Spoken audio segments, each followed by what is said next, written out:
way of supplement. No? Pwede mo siyang gamitin.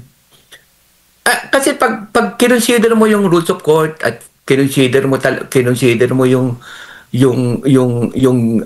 impeachment judges as the same as a judge of the RTC, MTC, pwede talaga mag-remand.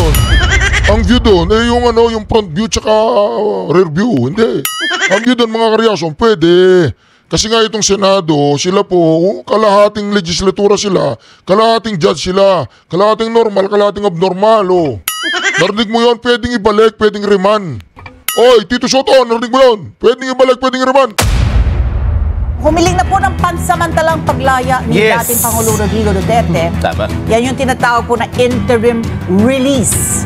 Yung kanyang mga abogado dyan po sa International Criminal Court, no? Alright, Reaction TV Page, nagbabalik reaction. Napakaganda po naman pag-uusapan natin yung mga kareaksyon na mantagin po ninyo mga kareaksyon.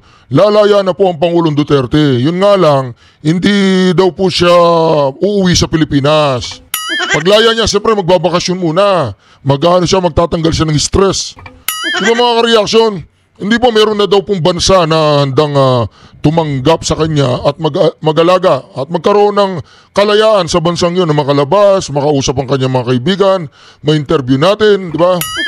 Pero mga kareaksyon, ano kaya ang magiging reaksyon ng mga masasamang loob na nagdala sa kanya doon sa tahay? Ito po mga kareaksyon, pagdabo natin. Yes, nila yan. Tignan nyo yung website nila. Posted po yan. Yung requests na yan. At from The Hague, Netherlands, sa isang hindi tinukoy. Hindi pinangalanan yung bansa. Ha, Ka-Wedge? Yes. Pag titignan mo yung request, redacted, borado. Correct. Borado, no? Bakit kaya? Ayaw nila sabihin. Eventually, I think palalaman din natin yan. Yes. So, formal na nga pong nagsumite ng hiling para sa pansamantalang kalayaan. Ibig sabihin mga kareaksyon, ginagawan pa nila ng paraan. Ibig sabihin, kasi pag sinabi na nila ngayon na dadalhin sa Japan, sa Malaysia, sa Singapore, baka magkakaroon po ng hindi magandang resulta. Diba baka tawag doon, pre-judge, ano ba? Pre-judge ba? Hindi, yung mausgahan yung bansang yon ng mga masasamang loob. ng dating Pangulo Rodrigo Duterte, yung kanyang mga abogado sa International Criminal Court, at posted nga yung kopya ng urgent request for interim release na may petsang June 12 sa kanilang website kung interesado po kayong silipin. At base po sa 16 pahinang dokumentong sinumite ng defense team sa pamumuno ni Attorney Nicholas Kaufman, hiniling nila na palayain si Duterte sa isang bansa na hindi po sinapubliko. No, at yung bansa daw yun ay state party din, member ng ICC. Member pa rin yung Rome Statute. Yes. At nakasaad doon na meron na palang kasunduan, no? Pumasok sa isang advance and principled agreement, no? Yeah. Tatanggapin itong bansa na ito si Duterte sa kanilang teritoryo habang nasa ilalim ng pansamantalang paglaya. So in accordance, and it will act, itong bansa na to, no, I will quote, will act in accordance to domestic law to implement yung conditions deemed appropriate by the ICC. So pinarating umano ng mga kinatawa ng naturang bansa noong June 9, yung kahandaan nga nila na tanggapin at kanlungin si Duterte. So, nagkaroon ng pag-uusap, Ka-Wedge, yung defense at yung chief prosecutors. Yan ba si, kasi on leave, di ba? Si Karim Khan? Si Karim Khan, meron siyang case. Oo, di ba? Sexual misconduct. Malibog! Malibog yung Karim Khan na yun. Puta yan ang Karim Khan na yan. Nagmamalinis, walang yaka. Hindi mo mapigil ang tumbong mo kung saan mo sinusuksok. So, ito ngayon, no? Ang nakakagulantang, sabi nga ni Chrissy Conti, Attorney Chrissy Conti, para daw siyang binuhusan ng malamig na tubig. Naku po! Si Conti ang si Attorney Christy Conti, para daw po siyang binuhusan ng malamig na tubig. Ayan mga kareaksyon, Akala nyo hindi totoo sinasabi ko, Misconduct. So, ito ngayon, no? Ang nakakagulantang, sabi nga ni Chrissy Conti, Attorney Chrissy Conti, para daw siyang binuhusan ng malamig na tubig. Naku! Nararamdaman po nila mga kareaksyon na kapag nakapagbakasyon ang Pangulong Duterte sa ibang bansa at naging malaya siya, nakakapagsalita siya. Naku, umanda kayo mga... Talagang dito mga kareaksyon, napakaganda na po ng mga nangyayari at nakakarma na po ang mga inayupak na mga animal. Nakakarma na po sila. Meron pang isa dito eh. Bago po natin ituloy yan, magre-react lang tayo dito sa taong to. Nakikita po ba ninyo yan? Oo. Ayan po. Si attorney yung attorney na magaling, yung babae, Rowena Guanzon. Mahilig sa coke si attorney Rowena Guanzon. Balita ko si Tito, saan ba mahilig yan? Ako mahilig ako sa Pepsi eh. Mahilig ako sa Pepsi Cola. Hindi ko alam kung si Tito Soto mahilig din sa Pepsi. Baka mahilig siya. Ayan wala kang karapatang maging senador, takot ka pala eh. Yan ang sinabi ni Tito Soto mga ka-reaction doon sa 18 senador na nagpahayag na sila ay payag na maibalik sa Kongreso. Lumitaw na po ang kulay ni Tito Soto mga ka-reaction. Dapat daw maging fair. Dapat daw maging neutral ka. Tito Soto, gago ka ba? Nagmamagaling ka eh. Ginagamit mo pa si Miriam Defensor Santiago eh. Tanong lang Tito Soto, gago ka ba? O ito, pakinggan mo ito Tito Soto para maunawaan mo. Unang-una, ang mga senador, may kulay na sila. Huwag mo sasabihin na ikaw ay walang kulay. Di ba tuta ka ni Tamba? Hindi, tanong lang, tuta ka ba ni Tamba? Tuta ka ba ni Bongbong Marcos? Alam mo, Tito Soto, makinig ka Tito Soto. Huwag ka mag-iitit bulaga dyan Bumabanat ka kaya babanatan kita. Alam mo, Tito Soto, makinig ka. Sasabihin mo dapat mag-inhibit o maging fair ang mga senador. Unang-una, Tito Soto, ang bumalangkas ng saligang batas. Alam na nila, bago pa magkaroon ng impeachment, alam na nila ang mga senador ay may kani-kanyang partido, may kani-kanyang kulay, at may kani-kanyang sinusunod na prinsipyo. Huwag mong sasabihin sa akin na si Risa Ontiveros magiging fair yan. Huwag mong sasabihin sa akin si Coco magiging fair yan. Huwag mo sasabihin sa akin na ikaw ay magiging neutral. Hindi mga bobo ang bumalangkas ng batas.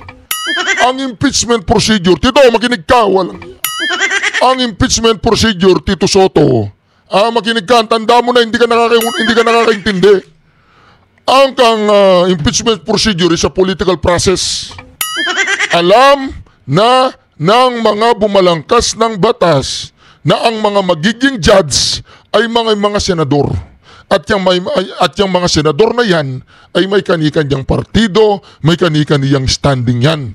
At yan ay papabor sa kanilang partido at sa kanilang standing. Bobo ka ba? O nagbobo-boboan lang? Gusto mo maging Senate President? Walang yaka, gusto mo maging Senate President? Ganyan ang pag-uugali mo, hipokrito ka. Isa kang hipokrito, Tito Soto. Bakit ko sinabing hipokrito ka? Sasabihin mo yung mga senador dapat walang hiya sila, dapat maging hindi sila wala silang karapatang maging senador. Baka ikaw wala kang karapatang maging Senate President. Baka si Senador Marcoleta dapat ang maging Senate President. Si Senador Marcoleta, hindi ikaw. Nasaktan ka dahil bumalik sa Kongreso. Sasabihin mo, yung impeachment court hindi pwedeng mag-remand, hindi niya pwedeng ibalik sa Kongreso. Alam mo ba, Tito Soto, na ang Senado ay by majority yan? By majority yan. Kailan pa hindi nagkaroon ng botohan dyan? Pag may nag-motion, pag may nag-move. Nakalimutan mo na, Tito Soto? O talagang tuta ka lang ni Tamba o ni Bongbong Marcos, natatakot ka? Natatakot ka na bumalik ang impeachment doon sa Senado dahil kapag ang umupo na presidente ni Sara Duterte, tutugisin niya lahat ng mga tarantado dyan sa Senado. Tito Soto, huwag kang kaganyan-ganyan. Gago ka ba? Unang-una, kahit anong gawin mo sa mga senador na yan, kahit anong gawin mo sa mga yan, may mga kulay na yan. May mga kani-kaniyang mga interest yan. Hindi naman usgadong ang impeachment court. May mga senador nga dyan, hindi naman lawyer eh. Hindi lawyer. Ganito yan, Tito Soto, makinig ka. Alam na ng mga bumalangkas ng batas na ang mga magiging judge ay mga senador. At walang pakialam yung mga bumalangkas ng batas kung tama man o mali ang desisyon ng isang senador. Ang pinag-uusapan dyan, Tito Soto, makinig ka. Gusto nyo pa ba si Sara Duterte umupo bilang vice-presidente? Oo o hindi. Yun. Kahit walang kasalanan yan, pag sinabi ng mga senador, wala na kaming tiwala dyan sa vice-presidente na yan. Kailangan na matanggal yan, i-impeach yan. Tapos, impeach yan. Wala nang marami pang usapan. Hindi pinag-uusapan dito yung guilty o hindi guilty. Yung may kasalanan o hindi may kasalanan. Dahil kapag ayaw mo si VP Sara, kahit walang kasalanan yan, kahit hindi guilty yan, Tito Soto, makinig ka. Hahanap ka ng butas, hahanap ka ng katuwiran na baluktot para idiin mo yung taong yan para ma-impeach. Huwag kang ipokrito. Oy, Tito Soto, uminom ka na lang ng Pepsi. Huwag kang gagago-gago. Huwag mo kaming patutsadahin. Huwag mo sabihin mas matalino ka sa amin. Ang impeachment court, hindi katulad na Supreme Court yan. Hindi katulad na Regional Trial Court. Hindi katulad ng kung ano-anong preliminary. Hindi katulad ng Court of Appeals. Mga judge yan, mga lawyer ang mga namumuno dyan. Dito, sa impeachment court ng Senado, mga politisyan. Magdidesisyon ang mga yan ayon sa kanilang paniniwala at ayon sa kanilang partido at ayon sa kanilang pinaglalaban. Walang kinalaman dyan kung guilty yan o may kasalanan yan o walang kasalanan. Parang pinanganak ka na palang kahapon, Tito Soto. Di ba, saan ba yung Pepsi ko dito? Ito. Ito yung Pepsi ko. Inom muna ako ng Pepsi. Masarap ang Pepsi eh. Oo, masarap ang Pepsi, oh. Sarap. Alam mo yun, Tito Soto, naiintindihan mo yun? Naunawa mo na yun, oy, matandang Soto. Huwag mo kaming bilog-bilogin, ha? Huwag mo sasabihin wala kang karapatang maging senador, takot ka pala eh. Ikaw ang takot. Huwag mong titirahin yung 18 na sinabi nila na tama lang na ibalik doon sa Kongreso. Sasabihin mo, hindi sila pwedeng, sila ay mga judge. Mga judge yan. Pero kahit pagbalik-balik tarin mo ang mundo, si Robin Padilla, si Bato de la Rosa, si Bongo, si Manga, si mga Villar, si Villanueva, lahat yan, mga re-electionist yan. Alam nga naman, sasagupain nila sa Sara Duterte, gusto mong hindi sila nagkaroon ng boto doon sa Mindanao tsaka Visayas. Alam mo yan. Diba? Traditional politician ka rin. Huwag kang gagago-gago dahil huwag mo kaming gaguhin. Huwag mo kaming idamay sa katarantaduang pinagsasabi mo dyan. Tapos gusto mo maging Senate President? Diba? Akala ko si Tito Soto magaling. Anganga ako dito. Magaling lang pala siya na yung acheche. Huwag kang gaganyan-ganyan, Tito Soto, dahil hindi mo kami pwedeng gaguhin. Natatakot ka yata kay Tambaluslos eh. Natatakot ka yata kay Bongbong Marcos o kay Lisa Raneta eh. Ayos ba yung pondo? Ayos? Yung pondo ng tubig doon sa dam. Alam mo mga kareaksyon, hindi po natin pwedeng pakinggan itong Tito Soto na to. Makinig po kayo. Dahil tinatarantado na tayo ng Tito Soto na to. Alam niyo po, ang plenaryo, ang mga senador, majority win dyan. Majority win dyan. Kasi wala kang karapatang maging senador. Gago ka ba? Ikaw, wala kang karapatang maging Senate President. Di ba mga kareaksyon? Tuloy na po na. Huwag po kayong makinig niya sa Tito Soto na yan. Hindi totoo yung pinagsasabi niyan. Impeachment court, mga judge yan. Katarantaduan, hindi mga judge yan. Mga yan, mga senador yan. Wala, hindi nga tapos na pagkabugas yung mga yan eh. It's a political process. It's a majority win. Ganun yan. Personal interest. Ikaw naman, Tito Soto, umayos ka nga. Narinig. So more importantly, nakasaad din po sa request na the prosecution has confirmed its non-opposition Yan. to the interim release to yung bansang. Balikan po natin ito. yun daw mga prosecution doon sa interim release ni Pangulong Duterte mga ka-reaction, hindi raw sila nag-oppose. Hindi raw po nila sinalangsang yung desisyon ng ICC na pwedeng magkaroon ng interim release si Pangulong Duterte. So ibig sabihin mga ka-reaction, okay lang sa mga prosecution na makalaya pasamantala ang Pangulong Duterte. Kaya nga itong si Atty. Konti na ang utak, hindi pa niya para daw binuhusan ng malamig na tubig ang kanyang ulo. O Tito Soto ha, huwag kang magalit doon sa 18 senador. Huwag niyo silang sabihin takot at ano ha. Kala ko nasa tama yung utak mo. Balikurin pala. Na state party. No? Hindi po nila tinututulan, sabi daw nung prosecution, hindi daw nila tinututulan yung application for interim release ng dating Pangulo basta't nasusunod yung mga kondisyong inilatag din ng depensa. So pinunto naman po ni Kaufman na hindi flight risk is itong si dating Pangulong Rodrigo Duterte. Walang tsansa na tatakas to. No? Kasi, correct. Dapat din nilang i-considera yung edad, advanced age, no? Nabanggit na kasi nag-80 siya, 80 years old noong March 28. Birthday niya. Oo, sabi yung, at saka yung custody niya, it's not necessary to ensure yung appearance niya. O, diba? Nung nakaraan, yung ano niya, ayan, no, naka-online lang siya eh. So, dagdag pa ng defense team sa kanilang hihiling, hindi nga daw tatakas, hindi magtatago, at hindi nito ilalagay sa alanganin yung proceedings ng korte. No? It will not imperil the proceeding.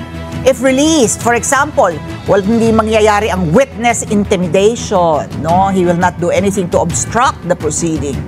At sumang-ayon na nila si Duterte na iiwas din sa mga public engagement at sa pagkikipagkomunikasyon sa mga taong hindi naman kabilang ng kanyang pamilya. Iiwasan din ang paggamit ng internet, mga electronic device, kabilang mobile phone. Tiniyak din ng depensa na hindi gagawa ng mga krimen. Nasa ano din yun eh. Yes. Will not continue to commit crimes. Oo, hindi din gagawa ng krimen si Duterte. Tinukoy ng depensa, walang nangyaring krimen sa kabila ng landslide victory ni Duterte sa katatapos lang na midterm elections para sa posisyon ng alkalde ng Davao So City. pwede siya manumpa kapag ka nagkaroon siya ng interim release, di ba? At sa kanyang Facebook post, tulad ng ating binanggit, kinagulat ni Assistant to Counsel for the International Criminal Court, Attorney Chrissy Cote, yung balita tungkol nga sa hiling na yan, na interim release para kay Duterte more so. Yung sinabi nga ng prosecution na hindi nila tututulan, no? Yes. Kung itong request for interim release ni Pangulo Duterte. So yun nga, sabi niya, para naman akong binuhusan ng malamig na tubig. Lalo na nung mabasa ko na hindi raw kukontrahin ng prosecutor ang interim release ni Duterte. Ika niya, magkokonsultahan po kami ng mga biktima, ng kanyang mga kliyente, pero nung huli nilang pag-uusap, hindi sila pabor sa anumang special treatment kay dating Pangulong Duterte. Ito mga ka-reaction na. Pakinggan po natin ito mga ka-reaction na. Para mas maunawaan natin yung issue. Yung ginagawa po ni Tito Soto. Pag kinonsider mo yung rules, Na pangingialam niya sa mga senador na bumoto, na ibalik po yung impeachment, article of impeachment siya sa may Kongreso. At sinasabihan niya ng mga nasalita ang mga senador. Ito pakinggan po natin ha. Isang judge. pag kinonsider mo yung rules of court at kinonsider mo yung impeachment judges as the same as a judge of the RTC, MTC, pwede talaga mag-remand. I will give you one example. Pag nag-file ng information in a criminal case sa korte, kasi dati kasi pag merong probable cause, the fiscal will file information sa korte. Pero ngayon, binago na ng DOJ, pag merong reasonable certainty of conviction, ipapile yan sa korte.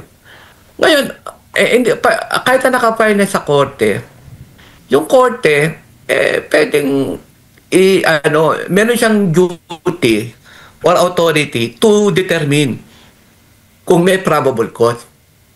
Pag meron, mag-i-issue ng warrant yan. Pag wala, i-dismiss tong kaso.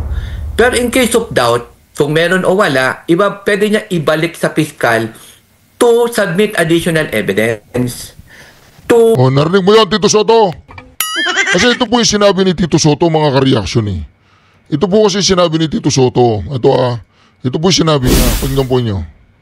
Former Senate President Tito Soto says senator judges in an impeachment court cannot make motions, a rule he says he learned from late Senator Miriam Defensor. O, hindi raw pwede magmusyon.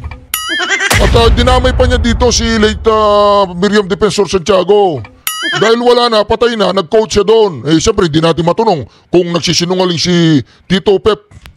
Ay, Tito Soto pala, Tito Soto. Santiago. In a message on Friday, June 13, Soto says the Senate's decision to remand the articles of impeachment against Vice President Sara Duterte to the House of Representatives was flawed. He says senator judges can only ask questions for clarification, while the defense and prosecution are allowed to file motions. According to Soto, senators should first study the Senate's... Di ba naggigigil po si Tito Soto? Magsimulang na ibalik doon sa Kongreso yung article of impeachment. Hindi po siya tumigil magdadada sa internet. Nagpapakitang gilas po siya. Gusto yata niya maging Senate President eh. Tinananawagan ako sa mga Duterte Black. Huwag niyo nang yan, iboto yan. Si Senator Marcoleta. Si Marcoleta na lang. Di ba, yun na lang. Wag na yan. Wag na si Tito Soto. Balikuri pala ang utak niyan eh. rules. So before speaking out, he also urges senators to look back on the records and debates in the 11th Congress when the first impeachment was discussed by Defensor Santiago and others. Soto emphasizes that just because the rules do not explicitly prohibit returning the articles of impeachment, it does not automatically mean they are allowed to do so. Soto also believes the remanding of the articles can be corrected, but it is up to the Senate of the 20th Congress. 18 senator judges approved a motion by Senator Judge Alan Peter Cayetano that returned the articles of impeachment against Duterte to the House. The remand sought to safeguard constitutional limits and jurisdictional boundaries. Cayetano was concerned the articles might breach the constitutional rule allowing only one impeachment complaint per official. He also said that they could intrude on the jurisdiction and authority of the incoming 20th Congress. The House certified it did not violate the Constitution in impeaching Duterte. The lower chamber also deferred acceptance of impeachment. Di ba English po yan eh? Nahirapan din ako intindihin, explain ko na lang sa inyo. Basta si Tito Soto, sinasabi po niya, hindi raw pwede magmusyon. Kung hindi pala pwede magmusyon, wala pa naman sila sa impeachment. Hindi pa naman sila nag-convene nun eh. Legislator pa sila. Hindi pa judge si Bato. Isa pa siya legislator. Kaya nung nagmusyon siya, na-dismiss na yung article of impeachment, nagsuot na sila ng abito parang mga Nazareno. Di ba mga kareaksyon? Napagalataan na po itong si Tito Soto mga kareaksyon. O pakinggan po natin, ituloy po natin itong judge na to. To determine para ma-back upan yung theory ng fiscal na mayroong reasonable certainty of conviction o may probable cause. So, ayun yung second view. Pwede naman ibalik. May mga nagpahayag na mga legal expert na dapat daw ang nagpe-preside nitong impeachment sa pangalawang Pangulo ay ang Chief Justice. Pero huling nagkaroon po ng impeachment ng Chief Justice ang nanguna ay way back noong si President Erap ang isinalang po sa impeachment. Ano po ang pananaw niyo po dito at itong Article 11 ng Konstitusyon, ano ba ang nakasaad dito? Malinaw po ba na dapat ang manguna ay ang Supreme Court Chief Justice ang mag-preside? Kasi since na judge ako, so hindi ako pwedeng magbagay yung opinion ko, pero pwede ko presenta yung dalawang view. So, actually, nagkaroon ng dalawang view dyan eh. At yung first view is that dapat yung Chief Justice ng Supreme Court ang magpipreside. Bakit?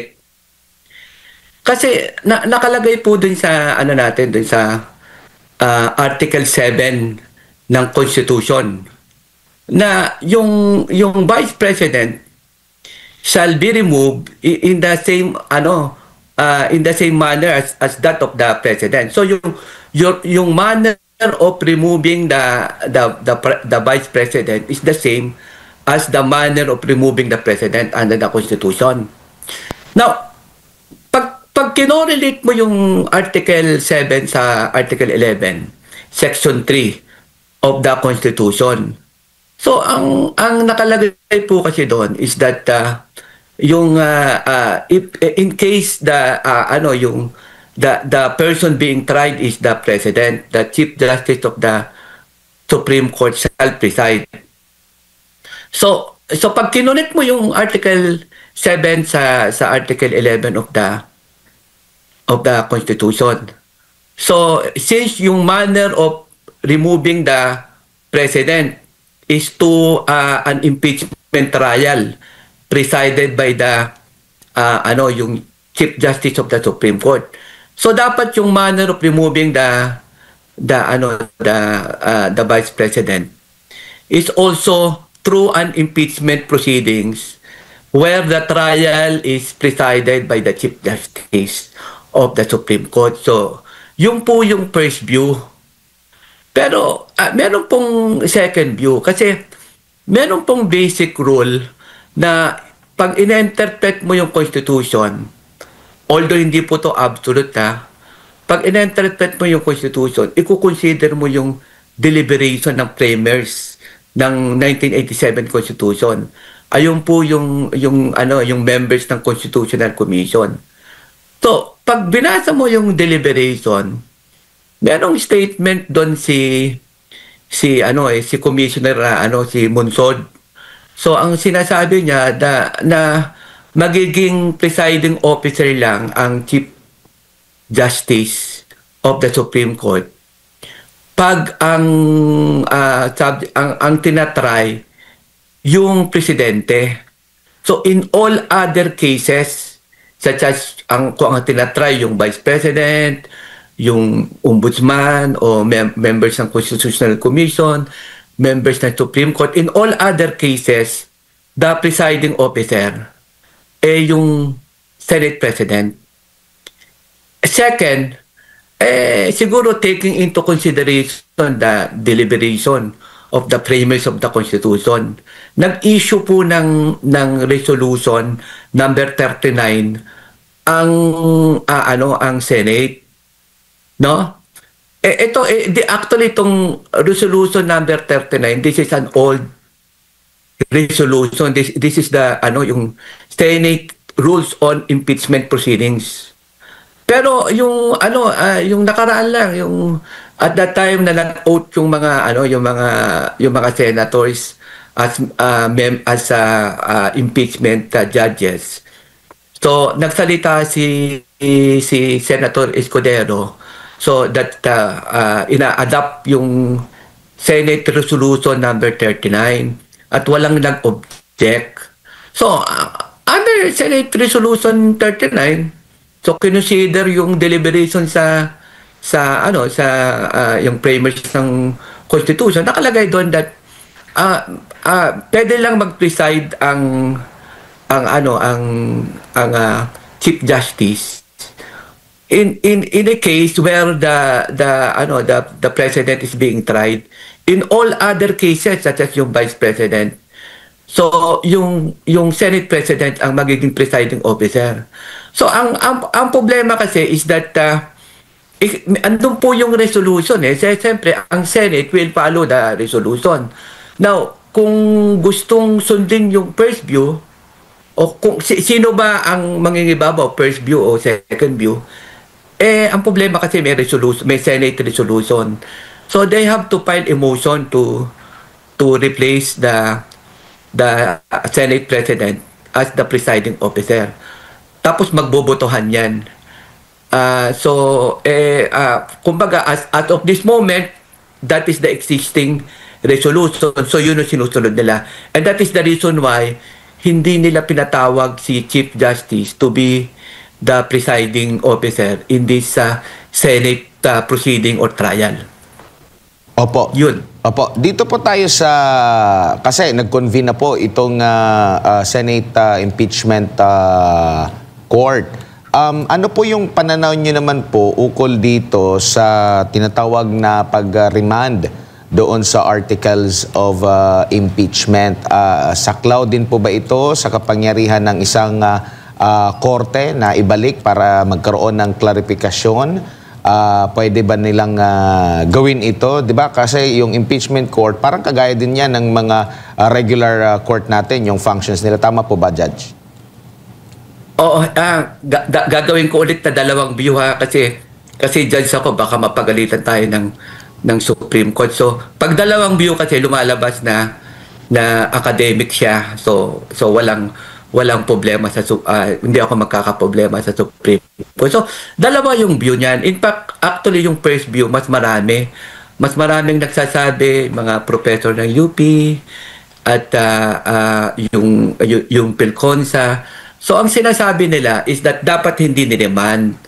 So, dalawa yung basis nila. So, number one, pag naisampa yung articles of impeachment, no? Yung articles of impeachment, Tagalogin na lang natin para madaling maintindihan nila. Reklamo yon, parang, alam police, sinuntok ka, so irereklamo mo siya. So, ayun yung articles of impeachment. Ang nagrereklamo kasi, yung House of Representatives. Kasi ordinarily, pag sinuntok ka ng police, yung sinuntok, yun na nagrereklamo. Pero sa impeachment kasi, ang nagrereklamo yung House of Representatives. So, once na nagreklamo yung House of Representatives by filing an articles of impeachment, basta nagkaroon na ng at least 1/3 votes, okay na yan. So, pwede na lang i-file yung reklamo. Pag na-file na yung articles of impeachment o na-file na yung reklamo, ang nakalagay po sa Section 3 ng Articles 11 of the Constitution, nakalagay, trial by the Senate shall forthwith proceed. So, go ka na. Kaya ang sinasabi ng mga constitutionalists, ba't mo niriman?